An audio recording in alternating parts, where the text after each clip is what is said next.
In this effect, the spectator removes a random number of cards from the deck before selecting another random single card. In an amazing twist, you then reveal a connection between the two that will leave everyone stunned. This is CoachTrick.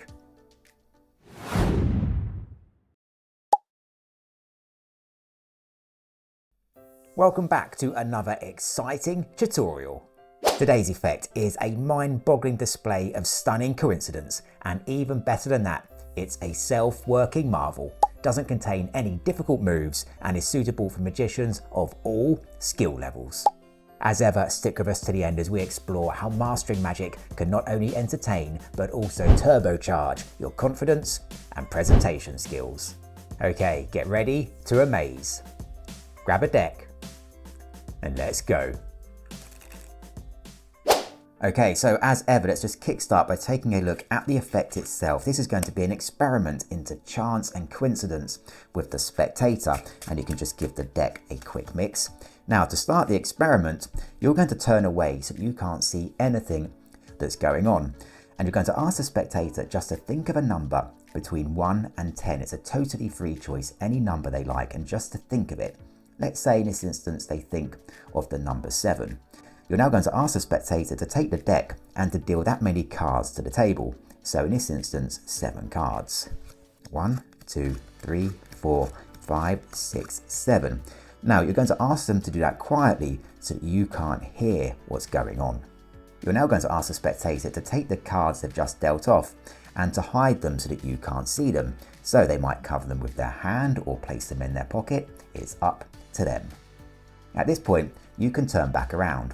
Now you can explain that for the next step in the experiment, you need the spectator to select a random card. So just ask the spectator now to cut off a small portion of cards from the deck, just like so, to turn those face up and to place them back on top of the deck. And with that done, to cut off a larger portion of cards, let's say this many just here, to turn these face up and to place these back on top of the deck, like so. You're now going to take the deck and you're just going to fan through the cards until you get to the first face down card where the spectator cut just here and remove this card to the table. Now you can emphasize with the spectator that they could have selected any of these cards. They could have cut the deck anywhere, any of these cards, but also any of these cards, and just show the cards. They can see them there all to be different. They could have selected any of these cards. They selected though the card on the table just here. At this point, you can just quickly recap what's happened. The spectator has removed a random number of cards from the deck.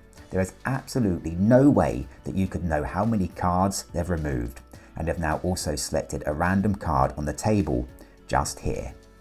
Ask the spectator now to bring out the cards they removed, just like so, and you're now going to take these cards and just count them to the table. So just like this, 1, 2, 3, 4, 5, 6, 7. Ask the spectator to confirm whether they did indeed remove 7 cards from the deck. Of course, they'll confirm that they did.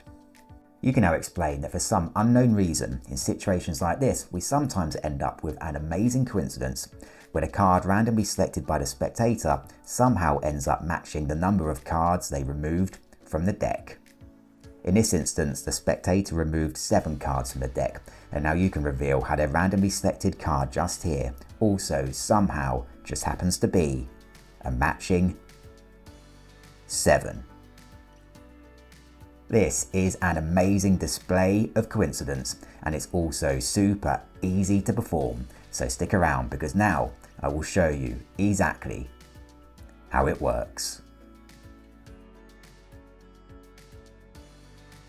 Okay, so let's take a look at the secret to this effect. Now, there's just a small piece of setup to carry out, and that consists of a packet of 10 cards here, and here's how that looks. This small pack consists of ace through to 10. Now, these can be any cards, you just need to make sure that they're sequenced from ace with every number all the way through to 10 just there. You're then going to take these 10 cards, and with the ace on top, you're going to place this pack on top of the deck. You're then going to take any other random card, so just here, and then place this card on top of all, like so. Now you can begin with some false cuts or a false shuffle just to make it look as though things are mixed, and you can perform any false cut or shuffle of your choice. In a demonstration I used a really straightforward false shuffle, and here's how that works. You're going to perform a simple overhand shuffle like so, just showing you from the side here.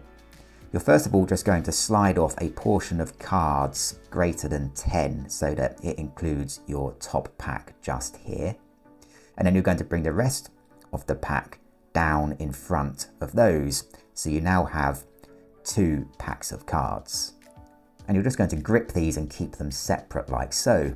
Now you can just shuffle off the cards from the top pack into the other hand, which leaves you with just the prepared pack remaining just here. And then you can bring these over the top and drop these on top, which means that you still have your prepared pack of cards here on top of the deck.